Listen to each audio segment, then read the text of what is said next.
In this video, I'm going to show you how you can measure dwell time with the help of Google Analytics and Google Tag Manager. That will tell you how much time the user spent on your landing pages before he returned back to the search engine result pages, and in turn help you to optimize your landing pages for better search rankings. All and more coming up.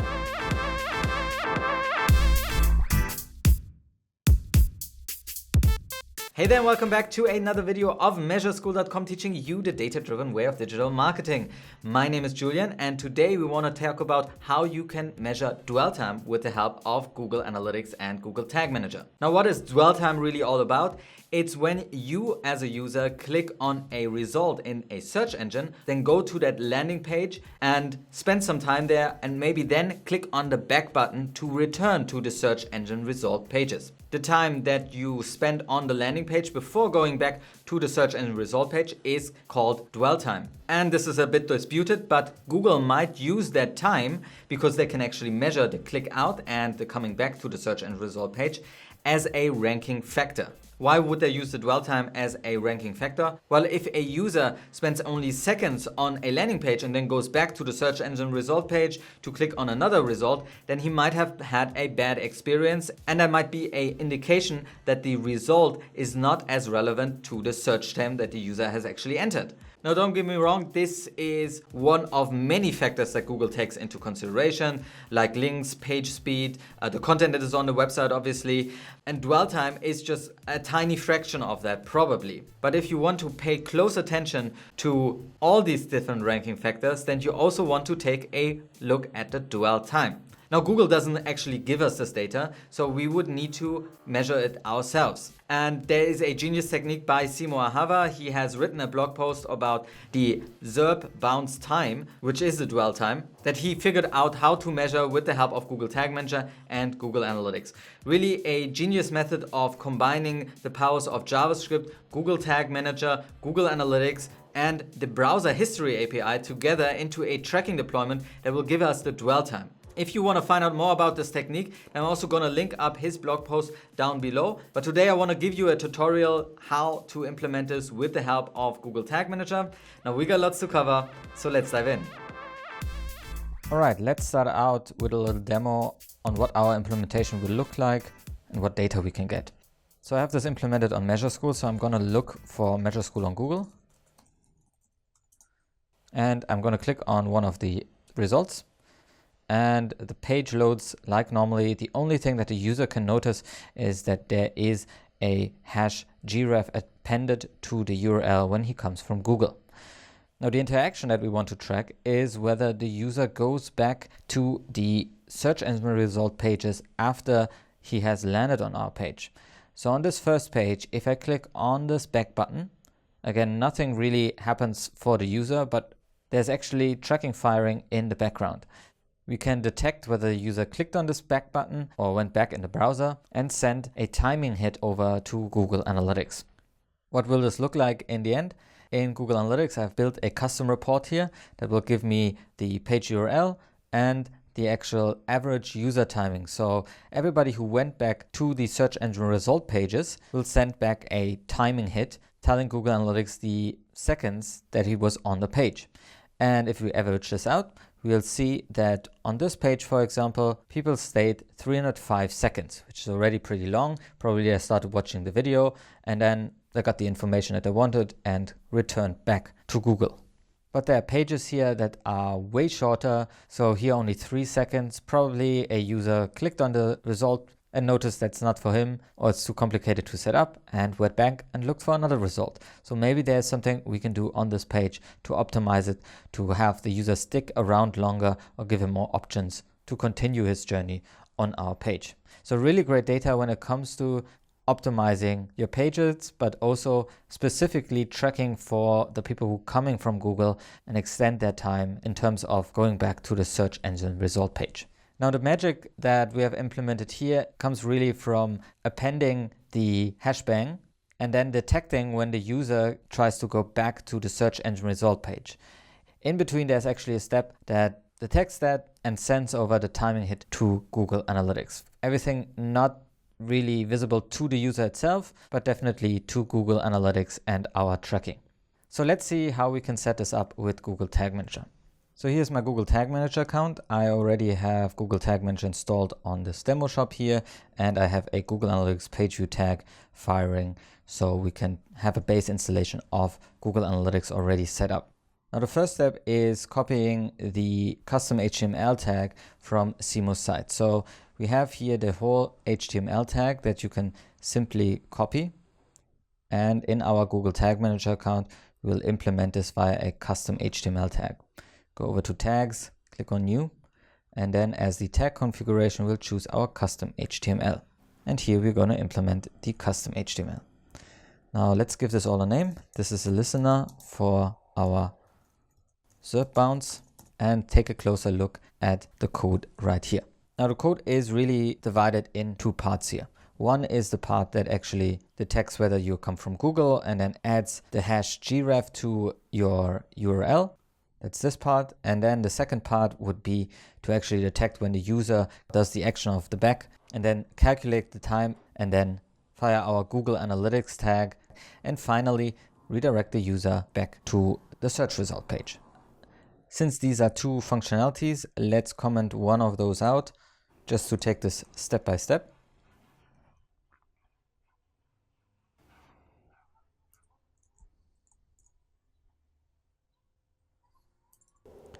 And attach an all pages trigger to this whole thing. I'm also going to add a line of code, which you don't have to do, just to show us what is happening here.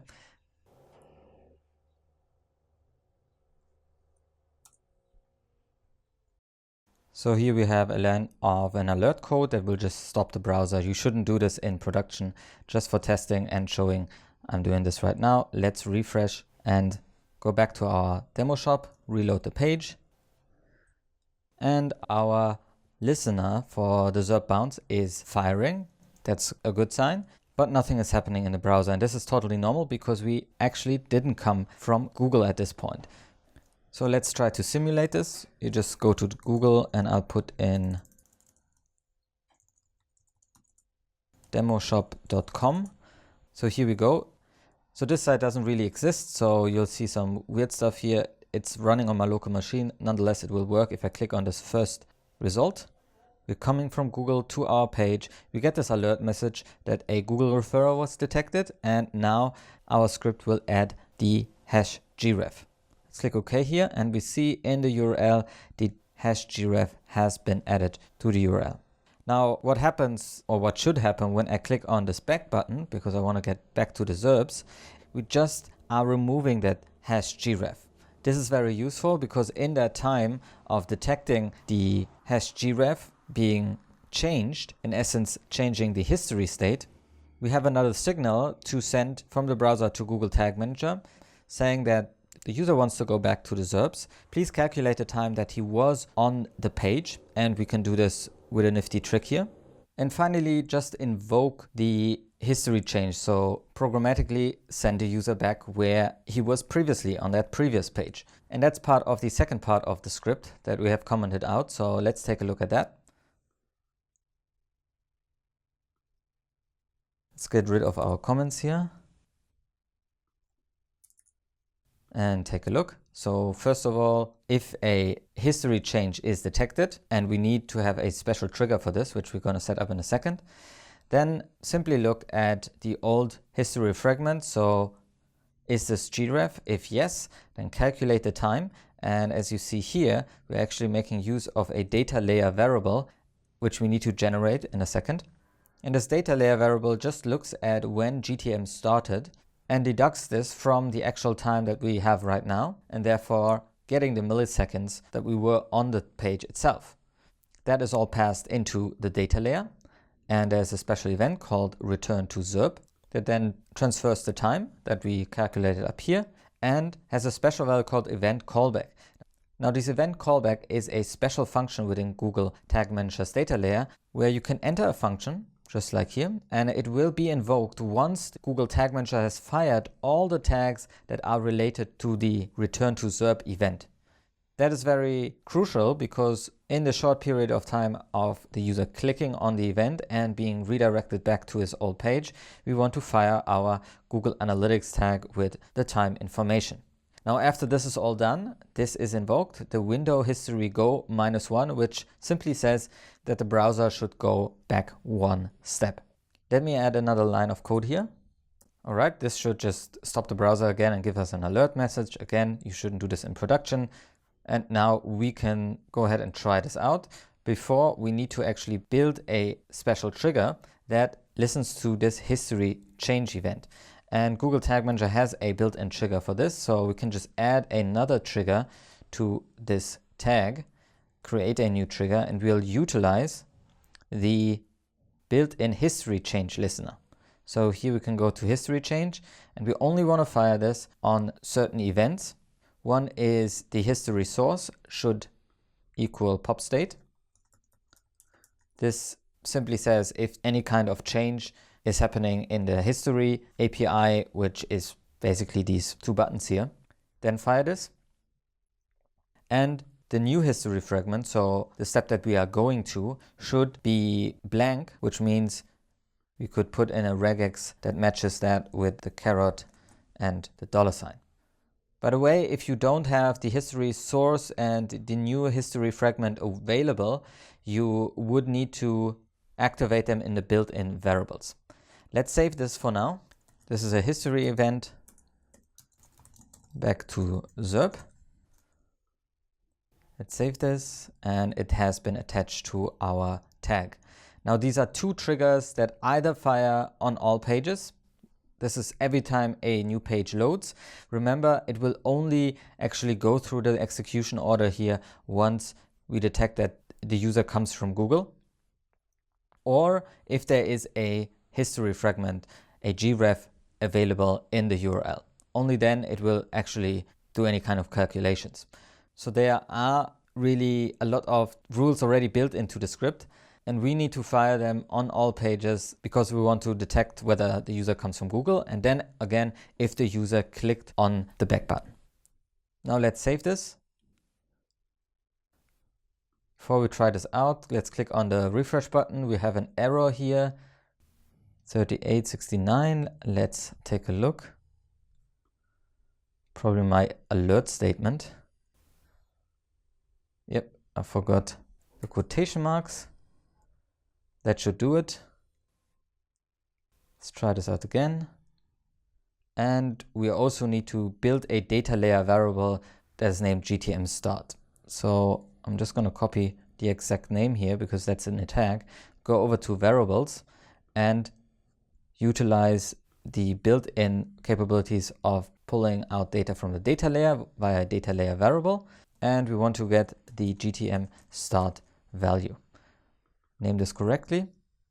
And by the way, this is a default value that we can see on any page. If we go to the page view here and look into our data layer, we see that there is a GTM start page, which really just tells the time when Google Tag Manager was deployed, and this event is fired in the page view. This is happening by default. We are just pulling it out of the data layer. All right, now that we have that set up, let's try it out. Again, I'm going to go to Google, click on the event, click on the search result. We get that there's a Google referrer detected and the gref will be added. Here we go. Our tags fire like normally, and if the user now wants to return to the SERPs, he clicks on the back button and we get our message here, which I've built in. We are returning to the SERPs, so this was detected. Now the time was calculated, which were 21,957 milliseconds, about 21 seconds. And afterwards, once I click on OK here, we will be redirected back to our previous page, which in our case is Google. So from that state, everything works just fine. Now the only thing that we need to do is actually send data to Google Analytics. First of all, let's get rid of our alert statements here because I don't want to have this in production. We now know how it works and we can set up our Google Analytics tag. Now this Google Analytics tag will purely be based on this data layer push. So we should look at this data layer push a little bit closer. There's an event called return to SERP, which will trigger our Google Analytics tag on. There is a data layer variable called time to SERP, which we need to create in order to get the time. And that's basically already it. So let's start out by building our data layer variable for the time to SERP. Let's go over to variables and simply build a new data layer variable.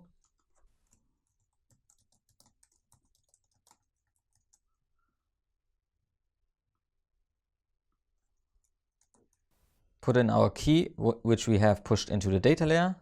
That should pull it out. Now we can use this variable in our trigger. We'll just build a custom event trigger, which we'll call back to SERP,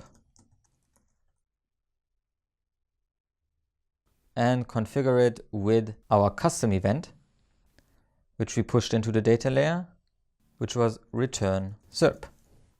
Before we save this, we can put in a filter to only fire this in certain circumstances. It is something that Simo has in his trigger as well, to actually say if the time to SERP is longer than the session time, mostly 20 minutes or 30 minutes. By default, it's 20 minutes, I believe.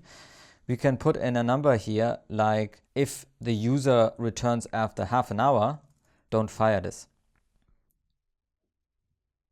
So only if this is less than the half an hour, we should fire this. There's actually 1 0 too much. So that should do it. Only if the user is shorter than half an hour on the page and goes back to the SERPs, we want to fire our tag. Let's save this. And now our trigger is set up. Only what's left to do is to build a Google Analytics tag for our timing event, which will fire on back to SERP. Let's choose our Google Analytics tag here, Universal Analytics, and the track type will be, in this time, timing.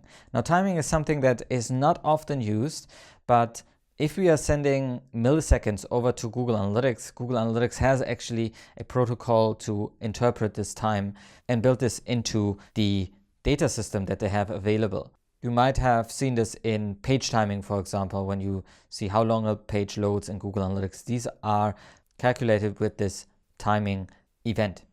So we will utilize this here. And as the variables category and value, we can fill out whatever we want. It's not often used. In the end, it's like the event categories that you have. What's just important is that you could say, how do you want to divide it by? The variable should be the parameter in the end that you want to set over, and then the value should be the time that you're sending over. So here we can already fill out the value, which is in our case the time to SERP, and then the variable by what do we want to view this data. In our case, that would be by page URL or by page path. Let's go with page path. And then a category, if you have multiple timing hits, I'm just going to call this back to SERP time. And that's really it. Then you have to send it to the right account. You can enter your tracking ID here. I already have that saved in a Google Analytics variable, and attach the trigger that we have just created back to SERPs right here. Let's save this and refresh our preview and debug mode. See if everything works. Let's go back to our page. I'm going to click on the search result. We get our gref here. If I go back, something else fires and sends over the information, and we are redirected back to our Google search result. Now we couldn't really see what data was sent over to Google Analytics. We can also not really see that in the tag assistant. Unfortunately, also our real-time reporting doesn't have any information about the timing events that we actually sent over. And therefore, to inspect this, we could build in, just to see, again, something into our listener.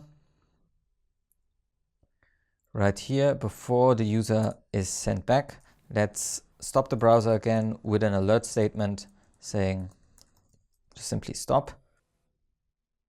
We'll refresh this. and go back to our page. Again, we'll go through the exercise of clicking on our search result. gref is appended. We click on the back button and we are stopped. Now, what we already can see, unfortunately, the browser is completely stopped at this point. You can already see that there is the right event fired. And if we open up our preview and debug mode, unfortunately, we can't do anything here. Let's try this again. This time I'm gonna simply take out this window history event. Let's get rid of the alert. Maybe that's a better way to test this. Refresh. And we're gonna go back to our page. Click on the back button. Now we are not redirected, but we can see that there was an event in the data layer, return to SERP. Our GA timing hit was fired. And if we had the GA debugger enabled, which I haven't yet, so let me just go back and go through the exercise again. And now I'm going to open up my developer console here, and through this GA debugger extension, we have some great information inside of our console here, and we should be able to see what data was sent over. So first of all, there was a page was sent, and then later on there should be a timing hit sent that actually has our variable of the home page and then the timing value of around 5 seconds.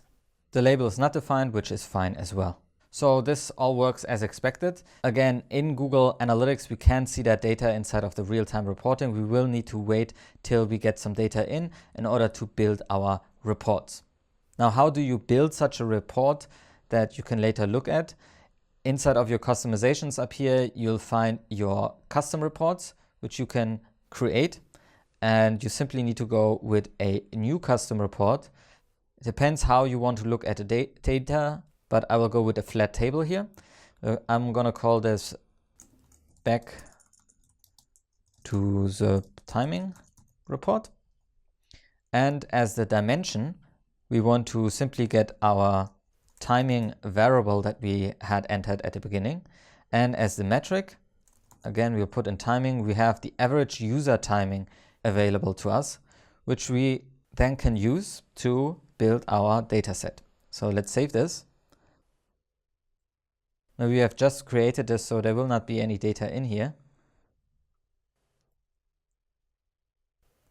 We already have data in here. So here we go, the home page.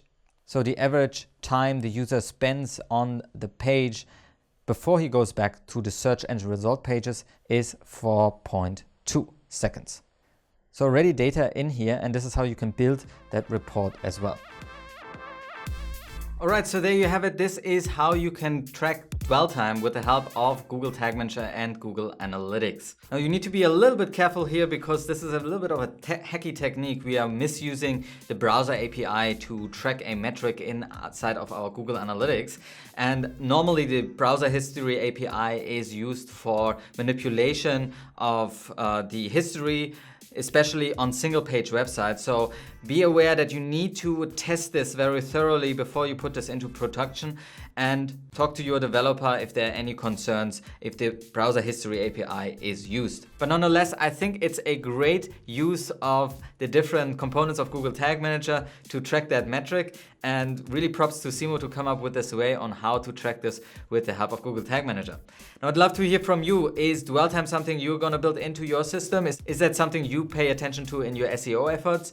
Please leave us a comment down below and let us know how you think about dwell time. And if you haven't yet, then maybe consider subscribing right over there, because we'll bring you new videos just like this one every week. Now my name is Julian. Till next time.